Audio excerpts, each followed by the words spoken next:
If you have just landed in New Brunswick or in Canada, or you are looking at moving to Canada, one of the best and most important decisions you will make really is to invest as soon as you can, as soon as possible. And one of the most common and profitable avenues for investing is the stock market. The long-term annual rate of return at the Toronto Stock Exchange is 9.3%, and the expected average rate of return for Canadian stocks is between 6 and 7.5%.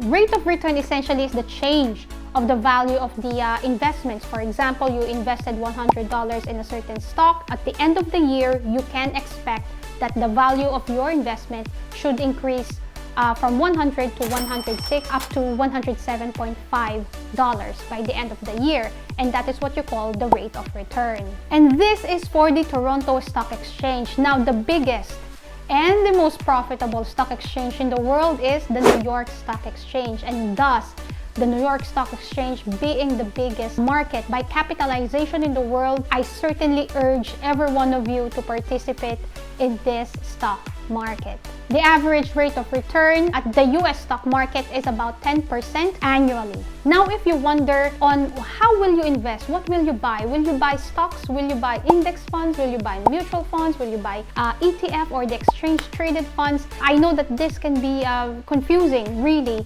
but let us go through this and let's try to understand it in bite-sized portions. Stocks essentially is the share that you buy on a certain company, and therefore when you buy stock, you own a part of that company. Now, there is the mutual fund and the index fund, and then the ETF. Let us go through a mutual fund first. A mutual fund is an actively managed fund, meaning, for example, you wanted to go on a tour and you wanted somebody, a professional, a tour guide, to take you around, to show you around, and therefore that can be done. But the thing is, you will have to pay for the services provided by this tour guide, and that is what you call a mutual fund. It is actively managed, and therefore the hedge or the fund manager who manages the fund, and this person essentially decides what companies should be in the fund itself and in which companies the money will be invested on. These people are paid for by the investors. Now, there is what we call the index funds. The index funds is a different approach wherein it is a passive kind of investment. For example, you wanted to go on a tour and you didn't see the need to have a tour guide. There is an existing template that you can follow without the requirement to have a tour guide, and therefore it is passive because you do not have any person to pay to take you around, and that is what you call an index fund. So the question now is, how is then the funds decided on certain index funds? And this index funds essentially just follows an existing fund already. So if you are looking, for example, for an S&P 500, for example, the S&P 500 will have the 500 biggest and most profitable companies in the US, and if you invest in an index fund here in Canada that follows the index fund, the S&P 500, and then this fund in Canada will then just mirror whatever are the funds at the S&P 500 index in the US. So therefore, there is no person in the middle that manages the fund because it just simply follows whatever is being done by the S&P 500 index. Now, there are times that an index will have 500 funds in it. There are times that it will have 100. There are times that it will have 3,000, and therefore this is the same idea. The index funds just follows an already existing template, and therefore it is less expensive. Now, one thing that I would like to share with you is that the goal of a mutual fund is to beat the market, and so they say. When they say beat the market, it means to perform better than the S&P 500 itself on an annual basis.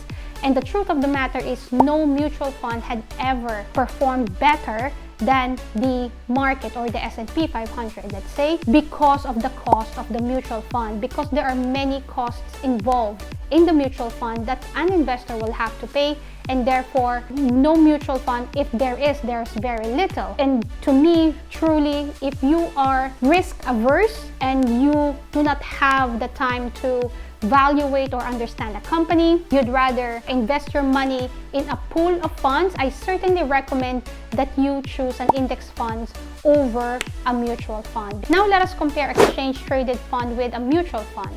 So an exchange-traded fund or ETF is essentially the same. It's a pool of money invested on a pool of different companies.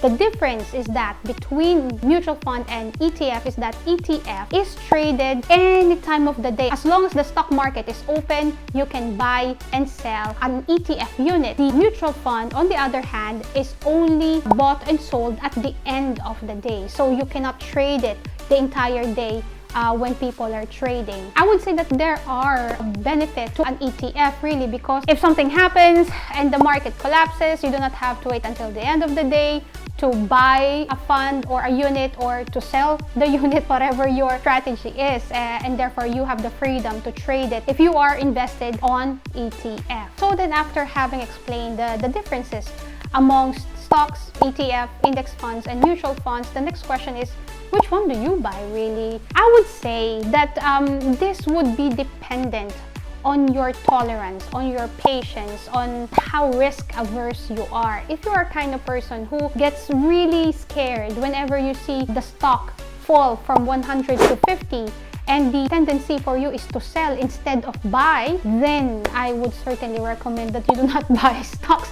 I would say that you buy index funds or ETF. But if you are the kind of person who allocate time, at least 1 hour, 2 hours a day to read the financial reports of a certain company that you're interested in, if you're a person who reads management discussions and analysis of the company that you are interested in, and you allocate time and you're interested to truly learn information about a certain company, and you have a certain level of risk tolerance, and your thinking is, if the value of the stock that you bought drops from $100 to $50, that your thinking is not to sell but to buy, and then buying stock is something for you. Temperament and patience, these two are absolutely important when you invest in stock. You have to be patient, you cannot be emotional, and therefore the reason that before buying a stock you have to study a company. You cannot buy a stock just because you watch one video or just because a friend of yours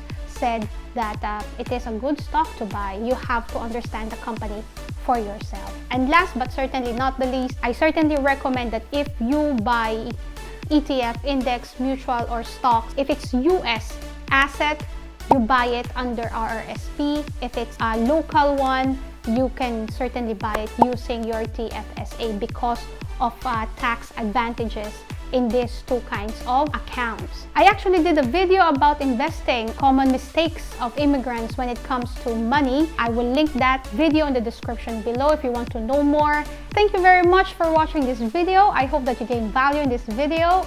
If you did, please do consider to share, like, and subscribe. And I certainly would like to hear more from you guys. What would you like me to cover in the various videos that we'll publish in the future? I'm hoping to see your comments in the comment box, and I hope to certainly see you in my next video.